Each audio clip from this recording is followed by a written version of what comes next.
ಮಾತನಾಡುತ್ತಿದ್ದಿ? ಯಾಕೆ ಕಂದ? ಸ್ವಲ್ಪ ಯೋಚಿಸು ತಾಯಿ.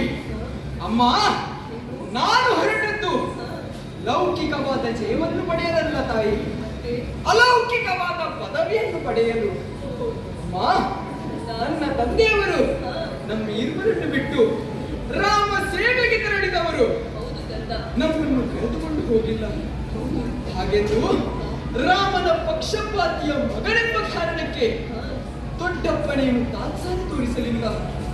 ಅನ್ನ ಕೊಟ್ಟು ಸಲುಹಿದ್ದಾನೆ. ಉಂಡನ್ನದ ಉಂಡನ್ನದ ಋಣವನ್ನು ತೀರಿಸಬೇಕಾದದ್ದು ವ್ಯಕ್ತಿಯ ಕರ್ತವ್ಯ ತಾಯಿ. ಉಂಡನ್ನದ ಋಣ ಮಾತೃ ಋಣ ತೀರಿಸುವುದಕ್ಕೆ ಸಾಧ್ಯವಿಲ್ಲ ಎಂದು ಹೇಳುತ್ತಾರೆ. ಸತ್ಯ. ಅಮ್ಮ, ಈ ಯುದ್ಧಕ್ಕೆ ನನ್ನನ್ನು ಕಳುಹಿಸಿಕೊಟ್ಟು ಸ್ವಲ್ಪ ಋಣದಿಂದ ಮುಕ್ತಿ ಮಾಡುತ್ತಾಯಿ. ದಯಮಾಡಿ ಕಳುಹಿಸು ತಾಯಿ, ಕಳುಹಿಸು. ಸರಿ ಮಗನೇ.